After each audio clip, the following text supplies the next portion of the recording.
Hello, hello. Hey, what's up, Dylan? My name Hi, hi, is hi. Sergio Fiorini from Mais Sports, and man, what a series, huh? That Yeah, was a that was good a good one. one for sure. Man, my first question is not exactly about the series. I want to know a little bit of you.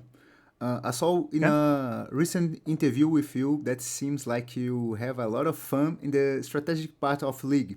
Mm. As a coach, are you someone more passionate about the game, in understand and creating new things? Would this be your coaching style? Yeah, I love trying to gain advantages through exploring the game. I think things like draft and the strategy behind it, lane swaps or rotations, or just like, I think the amazing part about League of Legends is that there's so many variables and there's so much depth to it that I think it's very easy to be a team or a coach that sticks with like known and reliable strategies that pro teams use. But there's just so much more, and I love exploring it. And it's just I just find it so fun. I see, and I think part of this fun is cooking the speaks. Yeah. Man, how is that process? A lot of it, I have to say, is helped by Rodrigo, our head analyst. He's very good at research in the game and looking through whether it's data or players that are finding success around the world or just the theory behind things about different things we can do to try and gain advantages. And then we try and work it into strategy. Like we call it like draft integration of a champion because there's one thing to have a champion in your champion pool. There's another one to integrate it into your draft and integrate it into your strategy and understand how it works. So we have an entire process from the research phase to the presentation of the data to the team on it to the how we implement it in scrims to eventually how it gets on stage. So this is something we've used, I think, to be the first to play many very strong champions, and I think it's one of our strengths for sure.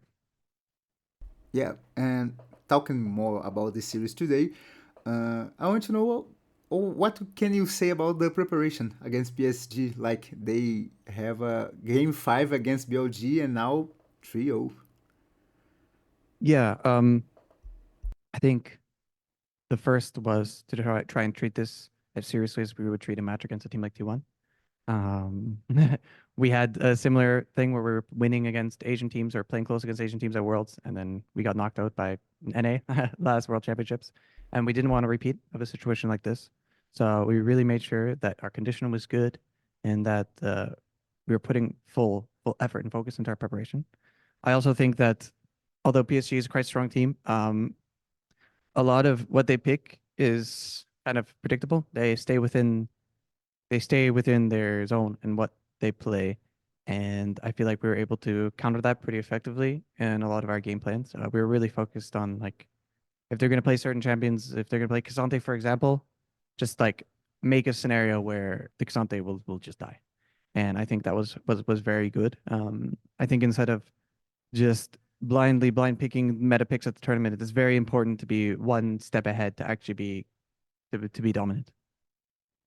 Sure, and you talked about the elimination through NA, and I have a question about the whole storyline, recent storyline about G2. Like always, you see like the hope of Western, and what makes G2 reach this level so often, over and over again in this spot? Um, well, I think it's just first of all the players we have I think the best talent, the most talent of any Western team for the past years. It's very obvious. When we're scrimming in Europe, we win so many games just on skill alone. I just have seen it for the last 2 years. I think that is really good. And then I think we just have a system with our 5 staff members that we've been refining, that we're just getting better and better and better at, to the point where like everything is accounted for. The whole lifestyle, the health of the players, the way we prepare draft, the way we prepare champions, the way we do our match day, like it's very, very detail focused, and it just keeps getting better and better with every year. So I think when you have very strong players and a very good system, um, hopefully you end up being one of the strongest teams. Sure, and you talk about the screen success, And I have a controversial question. Do you believe that the success of G2 screens ends up being an additional reason to pressure? I ask this because in the scrum after T1 versus G2, Caps seemed devastated about not be able to match in the last few games. And we seem like he is a god on practice. You guys made a lot of practice, so maybe this a kind of more pressure. Like we go well in the screens, but in the stage, I don't know. Do you see something about it? No, I actually think the scrims very very almost accurately reflect our results. I think that we're very dominant against the Western teams, and like over the past 2 years, we've won almost every time. Obviously, there's like extreme exceptions that are everyone remembers, right? But I think those are the exceptions to the rules for sure. And I think when we face the top teams, a team like T1, when we scrim them, it's also very, very, very difficult. Um, they are equal, if not more, mechanically skilled than us in so many areas and play so aggressively. So if we lose a close series to a team like that, I don't think it's us winning scrims and then choking or anything like this. It's not that at all. It's just we are close, we are competitive, but it really, really does require us to be at our best form with our best game plans to win.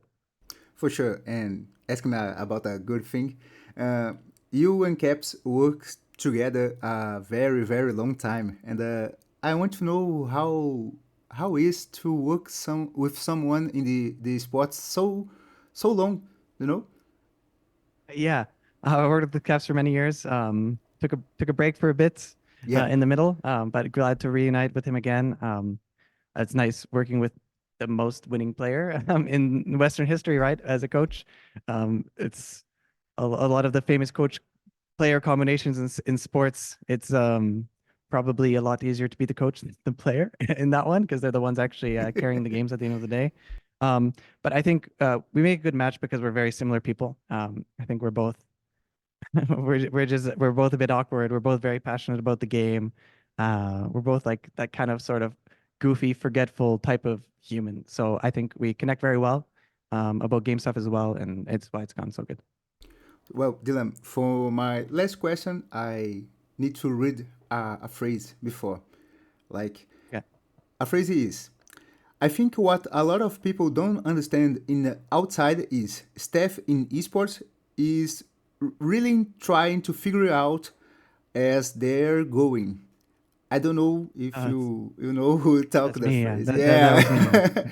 So Dylan, do you already figure out where you going as a coach right now after Um, 6 years to say that? 6 years ago I said that. I think 10 years ago I started coaching. So yeah, I feel like I figured out a lot of stuff over the past 10 years for sure.